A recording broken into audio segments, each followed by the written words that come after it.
Film की शुरुआत होती है सैम नाम के एक बंदे से जो ट्रेन में सफर कर रहा होता है। उसकी जिंदगी बिल्कुल भी ठीक नहीं चल रही होती। हर मोड़ पर उसे परेशानी का सामना करना पड़ता है। पता चलता है कि वो एक सुनसान रेगिस्तान जैसे शहर जा रहा है जहाँ उसे नई नौकरी शुरू करनी है। ट्रेन में वो अकेला बैठ के खाना खा रहा होता है और उसके सामने एक औरत बैठी होती है, साथ उसका बच्चा भी होता है। सैम उसके हालात देख के अपना खाना उसे दे देता है। अब जब वो स्टेशन पर उतरता है तो पूरी जगह खाली होती है। हालांकि कंपनी ने कहा था कि रिक नाम का एक बंदा होगा जो उसे लेने आएगा। सैम इधर उधर देखता है, फिर उसे कमरे में एक आदमी दिखाई देता है। सैम उससे बात करने की कोशिश करता है पर वो बंदा उसे इग्नोर कर देता है। सैम उससे पूछता है बाथरूम कहाँ है, तो वो बंदा बस इशारे से बता देता है। सैम को उस पर गुस्सा आता है पर वो चुप रहता है और वॉशरूम चला जाता है। फारिग होने के बाद बाहर से एक आदमी की आवाज आती है, जल्दी निकलो भाई, यहाँ पानी भी पैसों का है। असल में यही वो रिक है जो सैम को कंपनी तक पहुंचाने वाला है। सैम कहता है हो गया भाई, बस निकल रहा हूँ। अब दोनों गाड़ी में बैठते हैं और कंपनी की तरफ रवाना होते हैं। रास्ते में रिक बोलता है तुझे $300 देने होंगे ट्रैवल के। सैम चौंक के कहता है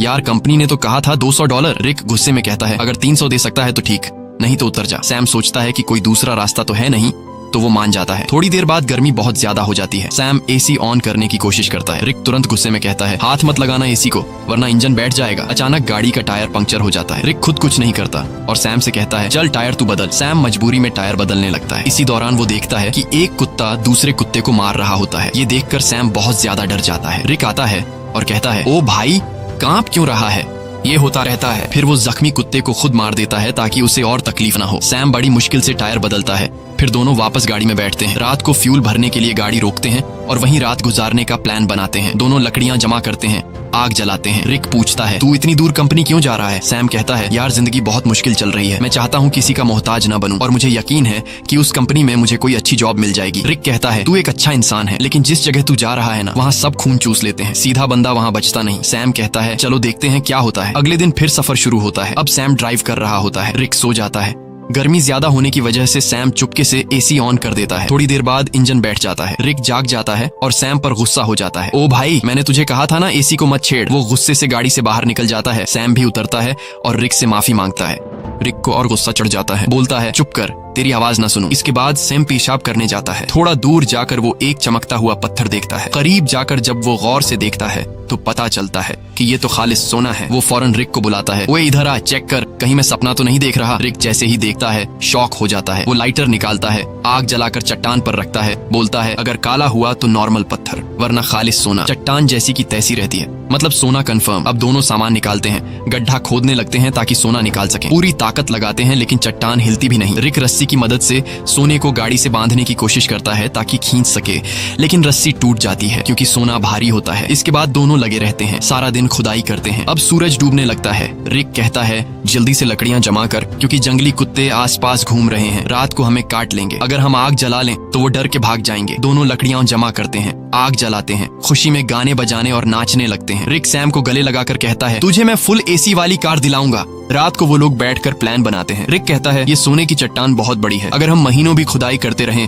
तब भी इसे नहीं निकाल पाएंगे, इसलिए अब एक आदमी यहाँ चट्टान के पास रहेगा और दूसरा जाकर खुदाई की मशीन लेकर आएगा। सैम कहता है भाई तू जाकर ले आ, मैं चट्टान का ध्यान रखूंगा। रिक कहता है नहीं भाई तू जा, मैं चट्टान के पास बैठूंगा, ये रेगिस्तान है, हर तरफ जंगली जानवर हैं, तू ये बर्दाश्त नहीं कर पाएगा। सैम कहता है कोई बात नहीं, तू मेरी टेंशन मत ले, मैं सरवाइव कर लूंगा, तू वैसे भी चोर है, हो सकता है तू सोना लेकर भाग जाए, तुझ पे कैसे भरोसा करूं। रिक कहता है ठीक है भाई मैं जाता हूँ, तू सोने का ध्यान रखना। अगले दिन वो लोग राशन बांटते हैं। रिक सैम को एक सैटेलाइट फोन देता है ताकि दोनों आपस में कांटेक्ट में रहे। रिक कहता है मेरे एक दोस्त के पास खुदाई की मशीन है, वही लाऊंगा, बस दुआ कर गाड़ी रास्ते में खराब ना हो, मुझे वापस आने में 5 दिन लग सकते हैं। और फिर वह चला जाता है। सैम सोने पर मिट्टी डाल देता है ताकि अगर कोई इधर से गुजरे तो सोने को देख न सके। वो एक छोटा सा टेंट भी लगा लेता है चट्टान के पास और अपना सारा सामान उसके अंदर रख देता है। सूरज डूबने से पहले वो लकड़ियां इकट्ठा करता है ताकि रात को आग जला सके। रात को वो आग जलाकर बैठ जाता है, खाने में से थोड़ा सा खाता है और बाकी रख देता है। अचानक उसे जंगली कुत्तों की आवाजें सुनाई देती हैं और उसे एहसास होता है कि अकेले होने की वजह से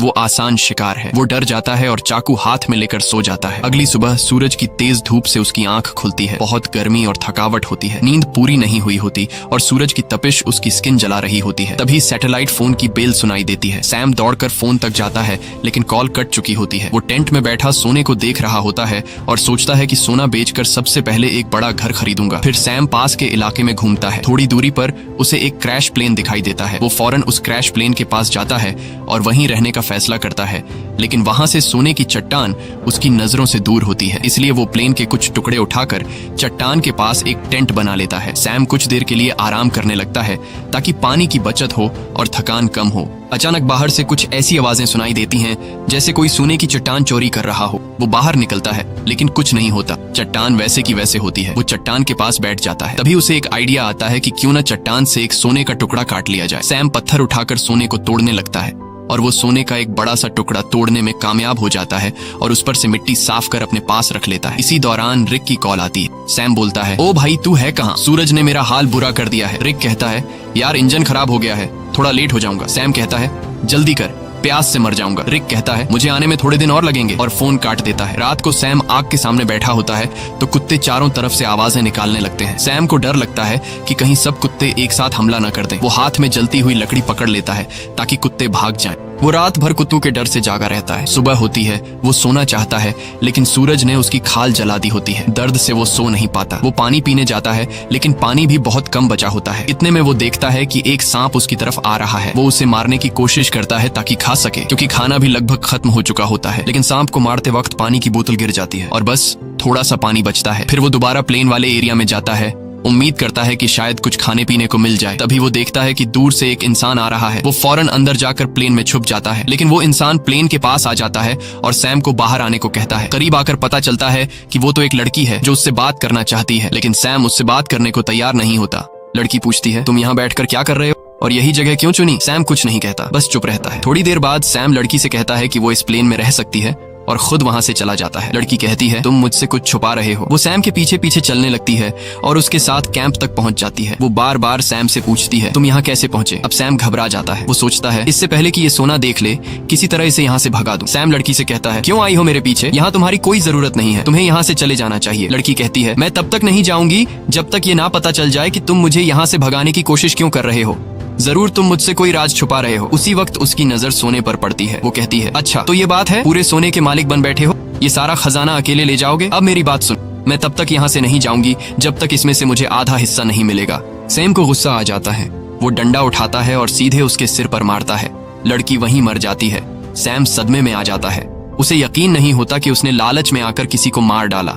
फिर खुद को संभालता है, उसकी सारी कीमती चीजें उठाता है, एक गड्ढा खोदता है और उसकी लाश को दफन कर देता है। कुछ देर बाद वो देखता है कि एक कुत्ता आकर उस गड्ढे से लाश निकालने की कोशिश कर रहा है। सैम भाग कर आता है, कुत्ते को हटाता है, लाश बाहर निकालता है और आग लगा के बॉडी को जला देता है। अगले दिन उसकी आंख फोन की घंटी से खुलती है। सैम रिक से कहता है, ओ भाई तू कहाँ है? भूख से मेरी जान निकल रही है, अगर तू जल्दी नहीं आया तो मैं भूख और प्यास से मर जाऊंगा। रिक कहता है, सॉरी यार, मुझे पता है तू बहुत तकलीफ में है, मैं जल्दी आ रहा हूँ, बस ये जो खुदाई वाली मशीन है बहुत स्लो है, थोड़ा टाइम और लगेगा। सैम परेशान हो जाता है। भूख प्यास से उसकी हालत खराब है, ऊपर से डर कि कोई जंगली जानवर हमला न कर दे। कुछ देर बाद वो देखता है कि एक गाड़ी सड़क से जा रही है। वो सोचता है, क्यों ना सोने का एक टुकड़ा लेकर यहाँ से निकल जाऊं, लेकिन ज्यादा सोने की लालच ने उसे रोक लिया। वो चाहता तो सोने का एक टुकड़ा लेकर जा सकता था जिससे उसकी जिंदगी बदल सकती थी, लेकिन ज्यादा की चाह ने उसे यहीं रुकवा दिया। सैम शाम से पहले रात के लिए लकड़ियां इकट्ठा करता है, लेकिन अचानक एक बहुत तेज रेतीला तूफान आता है। वो टेंट की तरफ भागता है, लेकिन तूफान उसका टेंट उड़ा देता है। सैम जान बचाने के लिए इधर उधर भागता है,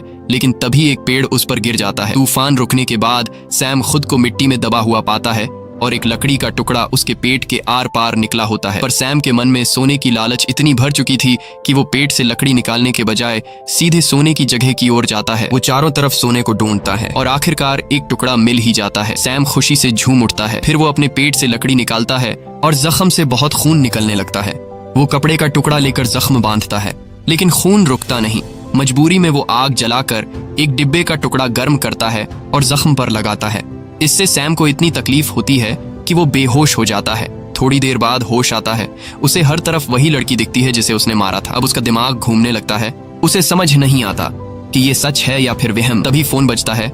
रिक कॉल करता है। सैम चिल्लाता है, यार वो लड़की हर तरफ दिख रही है। रिक बोलता है, कौन सी लड़की? देख, किसी को सोने के बारे में पता न चले, अगर किसी को पता चल भी गया हो तो उसे मार डाल। लेकिन सैम की हालत इतनी खराब होती है कि वो किसी को मार तो क्या, अपने पैरों पर खड़ा भी नहीं हो सकता। वो जमीन पर रेंग रहा होता है, जवाब देने की भी हिम्मत नहीं होती। अचानक वही लड़की सामने खड़ी नजर आती है, लेकिन इस बार उसके चेहरे पर कोई जख्म नहीं होते। वो सैम को पानी पिलाती है और मदद करने को कहती है, लेकिन सैम सोने की लालच में इतना अंधा हो गया था कि वो मदद लेने से भी इनकार कर देता है। सैम डरते हुए कहता है, मैंने तुम्हें मार डाला था, दूर रहो। वो बोलती है, बस इतना बता दो क्या मेरी जुड़वा बहन यहाँ से गुजरी है? तब सैम को यकीन हो जाता है कि ये वहम नहीं है, बल्कि ये उसी लड़की की बहन है जिसे उसने मारा था। सैम कहता है, नहीं, मैंने कुछ नहीं देखा, बस तुम यहाँ से चली जाओ। जिसके बाद वो लड़की वहाँ से चली जाती है। कुछ देर बाद जंगली कुत्ते उसके पास आने लगते हैं और उसे चारों तरफ से घेर लेते हैं। वो तुरंत रिक को फोन करता है। वो रिक से पूछता है कि तुम कहाँ हो, जल्दी आओ नहीं तो ये कुत्ते मुझे मार डालेंगे। वो रोने लगता है। रिक से रिक्वेस्ट करता है कि प्लीज जल्दी आ जाओ, मैं मरने वाला हूँ। रिक कहता है, रुक जा,